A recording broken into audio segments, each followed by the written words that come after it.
Why did the leper approach Jesus with confidence? Why does Jesus emphasize on living together with others? What does the gospel teach us about the prayer life of Jesus? All these questions and more answered during today's episode of Spiritual Sundays.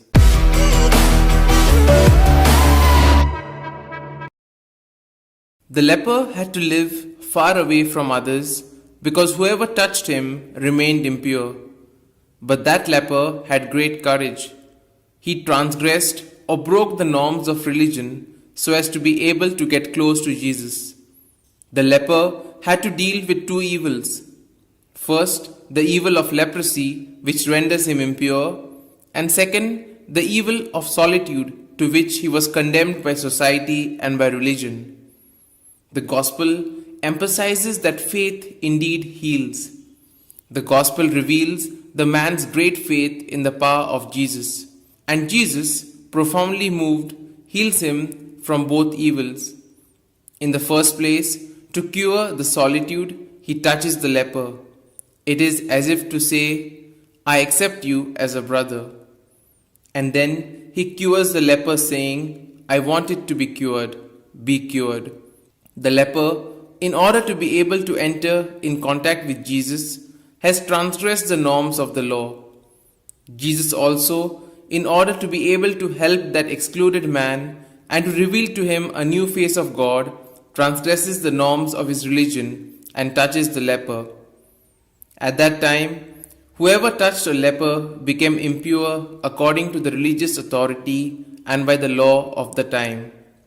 The gospel also tells us about the importance of living with others.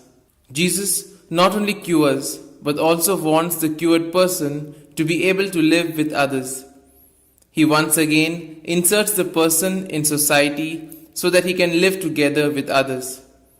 At that time, for a leper to be accepted again in the community, he needed a certificate from a priest that he had been cured. It is the same even today. The sick person leaves the hospital having a document signed by the doctor of the section.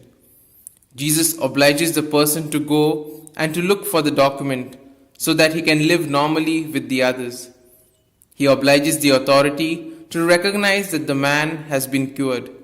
Jesus forbids the leper to speak about the healing. Why?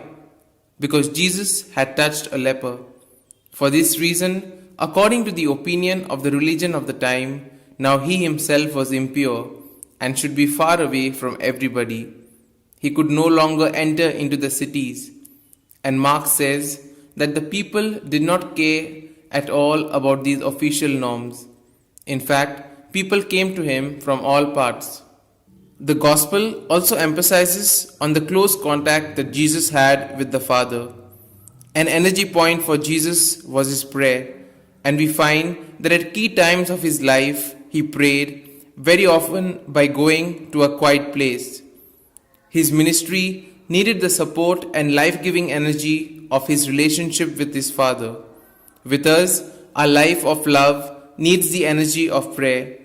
Prayer enhances family life, friendship, and work or ministry for others.